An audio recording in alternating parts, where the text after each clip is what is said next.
وس دا دومره نعمتونه الله تعالی د انسان نه ورکړل وس الله د انسان نه څه مطالبه کوي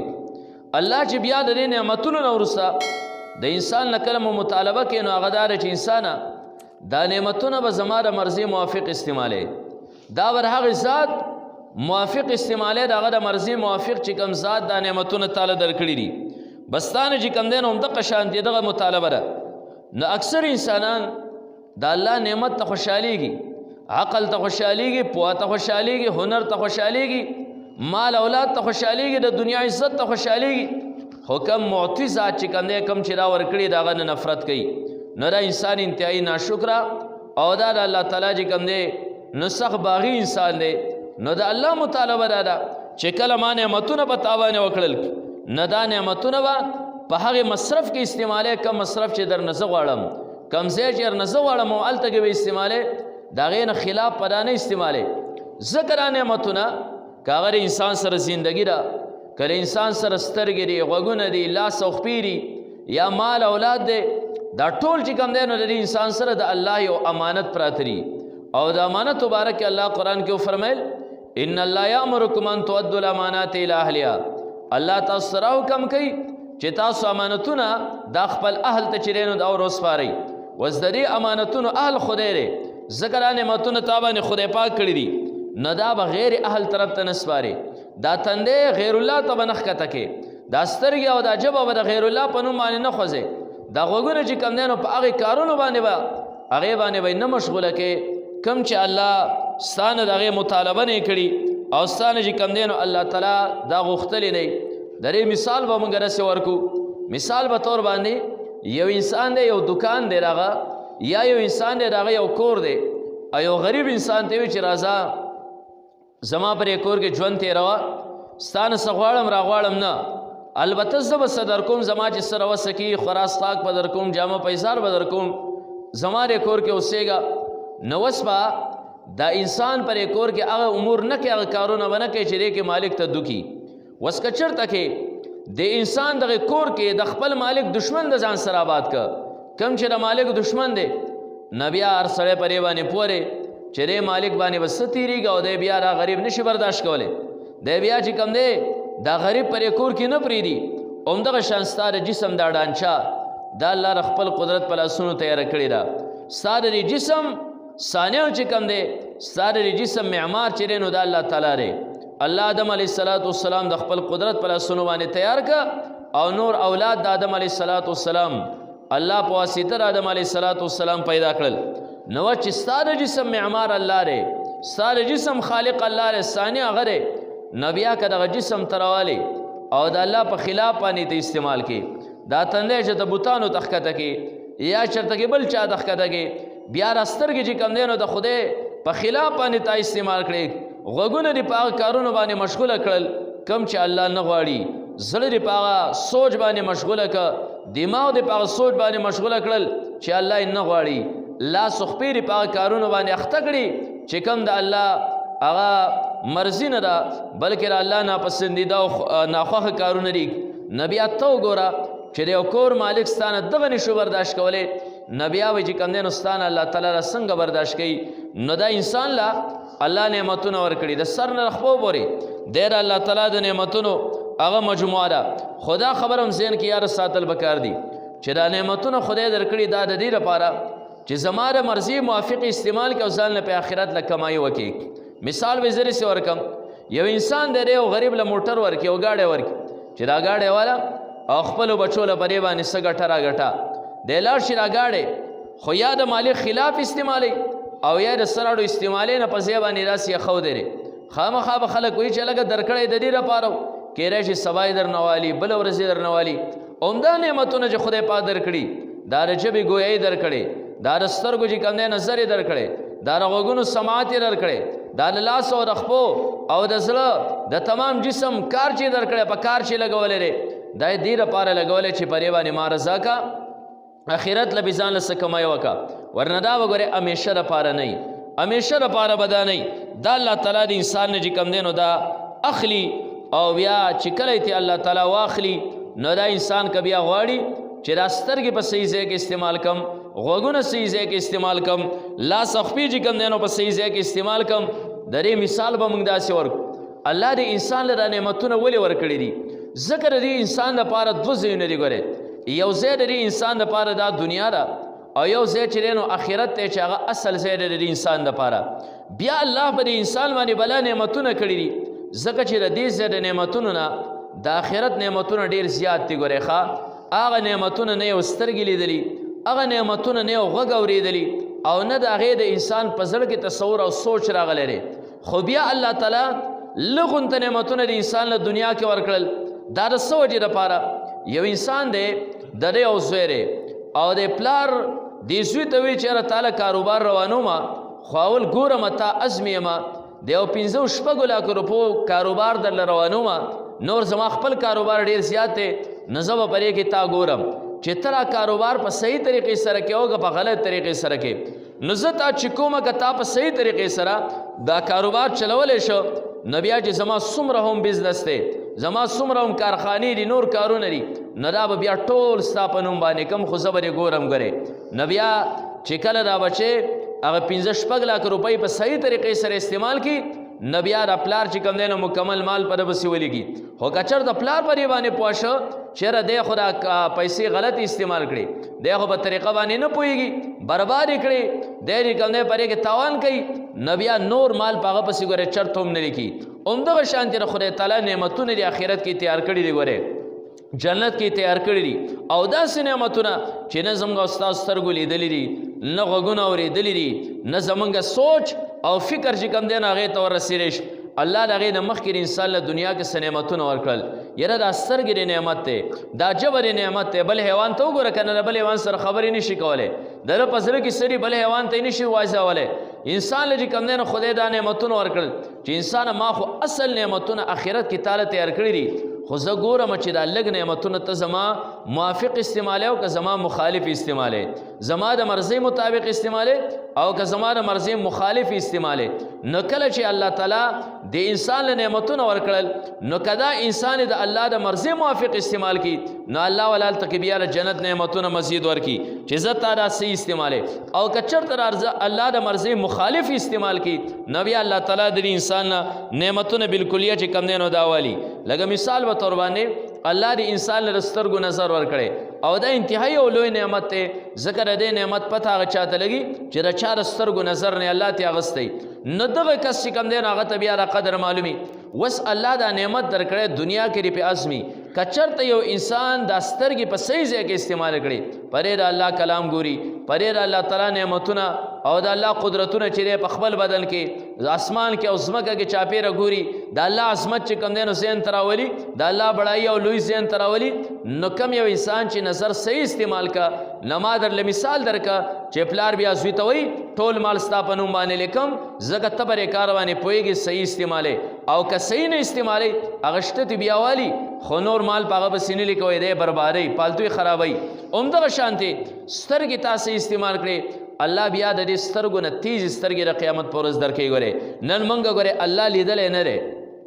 الله چا لیدلی نه دی، او نه د دنیا سترګې را طاقت لرلی شي چې الله ویني، بلکې موږ الله په قدرتونو باندې پیژنو. اسمان ته ګورو، ځمکې ته ګورو، پرې کې د الله قدرتونه معلومو، او موږ ته پته لګي چې الله څومره لوی عظیم ذات دی. وس دلته سترګې صحیح استعمال شي، هلته کې د قیامت په ورځ باندې به الله تعالی داسې بیا نظر درکړي چې هغه نظر به دیدار الهي کوي. الله چې کوم دی نو کتی به شي. ګورې ښه، موسی علیه السلام دنیا کې الله ته وفرمیل، الله ورسره خبرې وکړې، خبرې په ډېرې زیاتې ښې ولګېدې. خدای پاکه وی ما ته لږ ځان وښایه خدای چې زه تا وینم. الله وفرمیل لن ترانی، موسی علیه السلام ما لیدلی نشي، ولكن انظر الى الجبل فإن استقر مكانه فسوف تراني. لیکن د غر ته وګوره، پرې غر باندې زه خپل نور لږ غوندې ښکاره کومه، که دی پسې باندې ودرې نو ته ما ویلې. فلما تجلى ربه للجبل، الله چې کوم دی د غر ته تجلي وکړه، خپل نور ورته لږ راښکاره نغر چې کوم دی نو دوړې دوړې لاړ پسې باندې. موسی علیه السلام بېهوشه را پرېوت.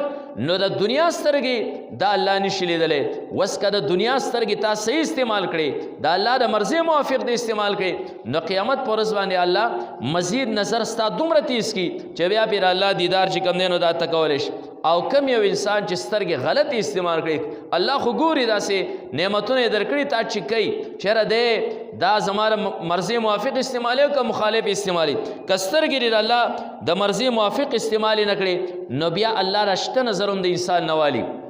قیامت پر باندې چې کله دا انسان را پاسی الله فرمایل ومن کان فی هذه اعما فهو فی الاخره اعما یو انسان پر دنیا باندې ځان اړون وساته د الله د قدرت نه د الله د نخونه نه فهو فی الاخره اعما دی او په آخرت کې هم چې کم دی اړونی قران کې الله فرمایل چې کله دا انسان الله اړون بیا را پاسی دی وای رب لما حشرتنی اعما وقد كنت بصیرا خدای تاول زړون را پاسولم دنیا کې خو ز بصیرما دنیا کې خو زمانه سر چې کم دی نو کار کو الله فرمای تا د زمایتون راغلیو تال ته کسان لون پاتې کړو ندل ته کې مازه کړون چې کم دین را پاسولیک نو د الله د مرضی موافق د انسان سترګې استعمال نشي نو دی بیا الته کې الله لون را پاسي دی بیا بنا نشي را پاسره او که موافق استعمال شي الله ستانه سر له دومره قوت ورکی چې بیا د الله دیدارو مل تکولش الله هم چې کم دینو پر خپل سترګو باندې لیدش عمدغه شان د خدای پاک قوت د سماعت درکړي دا اورېدو درکړي د پری باندې انسان اورېدل کوي وس کچرته کې د انسان د خپل غوګونه پاغه کارونو کې مشغول وساتل کم چې الله د مرضی موافق دي نه د قیامت پر ځوانه بیا چې کله د جنت کې الله تعالی د قران کریم د سورې یاسین تلاوت کوي وس د الله چې کله د انسانانو کې چې کم قرای دا قراو کې خوش आवाज کله تلاوت کینو په انسان باندې خونه سیکش وس الله په خپل باندې سورې یاسین چې هغه د قران کریم سره راغی تلاوت کوي نه انسان په خپل سوچو کې چیرې دا بسمره خوندې برغه تلاوت کوي وس هر څوک دا غوړې نشه اورېده هغه انسان اورېده شي چې کوم خپل غوګونه دلته کې صحیح استعمال کړي چې غوګونه دلته صحیح استعمال کړو الته بیا د الله نه چې کوم دینو تلاوت د سورې یاسین اورېده شي او کله چې انسان غوګونه دا صحیح استعمال نکړل نو الله فرمایل ونحشرهم یوم القیامت علی وجوههم عمیا وبکما وصما قیامت پر ورځ باندې بدغه خلق من الټا را پاسو دیو بچ کم دینو کانه همي دیو بړاند همي دیو بچاړاګان همي نه پته ولګیرا چې دنیا کې غوګونه صحیح استعمالول اخرت کې پر الله کلام اورېدې شي دا الله نه اورېدې شي کچرته کې داری صحیح استعمال نکړه الله رشته نعمت د انسان نوالی او قیامت پر ورځ باندې چې کم دی نبی بالکلون را پاسي اومدغه شانتي که یو انسان چرته کې دا غواړي چې زما راجب دا نعمت ته دا نعمت په صحیح مصرف کې استعمال شي قیامت پر ورځ باندې بیا الله سره ته هم کلامی کولش یعنی دا قوت درنه الله اخلینک بلکې دومره سره 30 کې دومره قیامت پر ورځ باندې چې الله سره به برای راس هم کلامی کولش الله سره خبرې اترې کولش ان شاء الله او روایت په بیان کو جنت کې چې کومه میلې ورسي هغه باندې را انسانان ورزي هغه کې چې کومه خوشحالي نه کوي بیا یو مجلس بلګي هغه کې بر الله سلام کلامی کوي دا ولې دا جبر دلته کې صحیح استعمال کړي وس ک جبر الله د مرزي مخالف ته استعمال کړي دا الله سره قیامت پر تام کلامی نشي کوله بلکې الله فرمایل ونحشرهم یوم القیامت علی وجوههم عمیا وبکما وصما التر قیامت پر ورځ باندې کم دی الټا د مخ په طرف باندې برواني جب به هم کار نه کوي سترګې به هم کار نه کوي غوګونه چې کم دی نو دا به هم کار نه کوي اومدغه شانتي کم یو انسان له الله د خپو طاقت ورکړي کم یو انسان له الله نعمت ورکړي د لاسو نعمت ورکړي او د لاس او د خپې دوانه د انسان د الله د مرضی موافق استعمال کړل د خپو باندې جمعات تلړ د خپو باندې مدرسې تلړ د خپو باندې یو غریب بیمار پرسیل ورغه د یو مریض بیمار پرسیل ورغه د خپو باندې چې کم نه لاړ او د یو غریب امداد لسان ور رسو دی باندې اغزینو تورغه چې هغه کې چې کم نه الله پی راضی کی لاړ د علم د اصول لپاره تبلیغ لپاره دی لاړ جهاد لپاره دی لاړ نه د خپې چې کم نه قیامت پرس الله د دین توان او طاقت نه سلب کوي بلکې هم درغه خپو په ذریعه سره الله قران کې فرمایل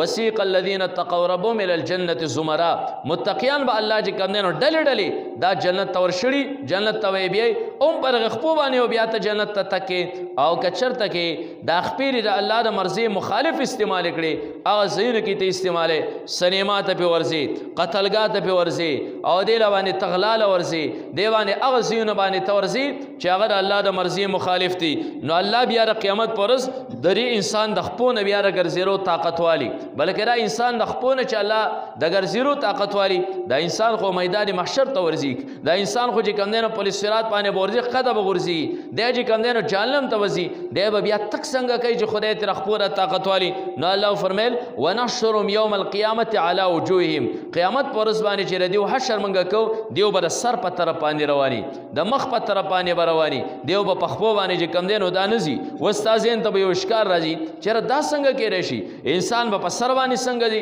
انسان به د مخ په طرف څنګه دی انسان به په خپو باندې ځي نه که چېرته کې الله په دنیا کې د انسان د سر په طرف ګرځولی بیا به انسان وی چېرې د خپو باندې به انسان څنګه ګرځي بس دا خو د الله قدرت دی ته چې کم دی نو تنه پر خپو باندې ولاړه ده ګرځي او همدغه قوت چې الله چا د خپو له چې کم دی نو کم ذات ورکړی دی د ګرځېدو هغه یې د سر له بیا هم ورکولی شي نو د دې خپو دا قوت الله بیا د انسان نه سلب کړي ولې دنیا کې دا د الله د مرضۍ موافق نه دی استعمالي بلکې مخالف استعمالوي الله چې کم دی نو د سر په طرف باندې بیا روان کړي نو خبره خلاصه دا ده چې دا څومره نعمتونه دي د دې شکریه به ادا کوې او شکریه دا ده چې د الله د مرضۍ موافق په استعمالي ځکه د دې انسان د جسم ته که انسان غور او فکر وکړي نو د دې انسان دا جسم د دې انسان ګورې نه دی ښه د دې خپل جسم هم د انسان مالک نه دی ځکه د دې مالک الله دی الله چې کله د انسان له دا جسم ورکه نو قرآن کې الله فرمیل ان الله اشترى من المؤمنین انفسهم واموالهم بان لهم الجنه الله د انسان له جنت ورکه د جنت په قیمت باندې د دې انسان نه مالونه ومغستی د دې انسان نفسونه ومغستی ستا سره چې کم مال دی دا ستا مال نه دی ګورې دا خدای اغستی دی ستا سره کم نفس دی جسم دی دا هم د خدای دی ګورې ښه د الله د مرضۍ نه مخالف یې ته نشي استعمالولی ورنه یو انسان به راځي چې خدای ماله جسم راکړه اوس یې پکې څه کار دی چې خدای پاک وایي زما د مرضۍ موافق استعمالوئ ځکه یو 2-3 کاله مخکې اسلام آباد کې ښځو جلوس وکړه وایي زمونږ جسمونه زمونږ مرضي دې کې د خدای څه کار دی دې کې د پیغمبر څه کار دی دې کې د علماو څه کار دی دا خو زمونږ جسم دی زمونږ مرضي را خو دې په دې خبره باندې نه وپوه چې الله جسم تعالی درکړی دی دا ستا سره امانت دی الله د دې قیمت لګولی چې هغه جنت دی ان الله اشترى من المؤمنین انفسهم واموالهم بان لهم الجنه دا انسان یو خرڅ شوی مال دی ګورې کله چې تا یو گاډی خرڅ کړه پیسې تا حواله شي یو سړی وي چې دا پیسې حواله دا گاډی ثواب یې در نه زبیم بل ورځ به نه زبیم اوس دا گاډی ته استعمالولی نه شي د دې نه ته پرزې نه شي لرکولی ته ورور دې ما پیسې اخیستې دي دا خرڅ شوی مال دی که یو انسان راشي چېره زما مریض دی هسپتاله پورې برې گاډی کې ویسه بطور ټیکسي او پیسې درکم کرایه به درکم دی وایي یاره دا زما مال نه دی دا ما خرڅ کړی دی خرڅ شوی دی هغه بل هم که سړی پوهېږي نه هغه ښه خرڅ شوی دی ټیک ته اب بل چا پسې لاړ شي همدغه شان دی چې کم دی په دې گاډي کې ته استعمال نه شي کولی ځکه تا بې پیسې اخیستي همدغه شان دی ستا دا جسم خدای اخیستی دی ښه ان الله اشترى من المؤمنین انفسهم واموالهم بان لهم الجنه دا مال هم د خدای دا جسم هم د خدای دا د خدای ستا سره امانت نو هغه ځای کې استعمالو انسانه چې کوم ځای کې الله رضا کوي د هغه ځای نه ساته چې کوم ځای پرې باندې الله ناراضه کوي نو خبرې خلاصه ده چې انسان د سر نه رخپو پورې دا د نعمتونو مجموعه ده د انسان به خپل زندګۍ په طول سره دا صرف کوي قدم قدم سره به صرف کوي او مخکې ورته ما طریقه ښولې وه چې کله ورځ تېرېږي ماښام د سترګو سره هم حساب کوه د ژبې سره هم حساب کوه غوږونو سره هم حساب کوه ماښام چې سملې خیر دی دې ته یو پاو 20 منټه وباسه سترګو سره حساب کتاب وکړه سهار زه راپاڅېدلم دا سترګې صحیح څومره استعمالې شوي او غلطې څومره استعمالې شوي ژبې سره هم حساب کتاب وکړه دا غلطه نن څومره استعماله شوي صحیح څومره استعماله شوي د دې لاس د خپو سره د یو جز سره حساب کتاب کوه نو چې کله دنیا کې تاله هر ماښام یومیه حساب چې کوم دی نو ستا اجزاو درکه نه بیا ته پوه شې چې د قیامت په ورځ خدای له زه حساب ورکولی شم خو که تاله د ورځې دا ژبه حساب در نه کړي دا لاس حساب در نه کړي دا خپې حساب در نه کړي ستا دا دل او دماغ حساب در نه کړي همدغه شانتې را سترګې او غوږونه او ژبه حساب در نه کړي نو ته پوه شه چې ما لرې یو 1200 ګنټو حساب را نه که نه بیا به دا اندامونه د قیامت په ورځ باندې الله لرې یو 80 کالو څنګه حساب ورکړي بیا په دې باندې پوه شه چې زه چې کوم دی نو غر کې هم بیا خدای ته رجوع وکړه بهر کیف الله تعالی دې د خپلو نعمتونو شکریا توفیق موږ ته را نصیب کړي او زمونږ اجسام او مالونه دې الله په هغه ځای کې صرف کړي په کوم ځای چې الله راضي کړي واخر دعوانا الحمدلله رب العالمین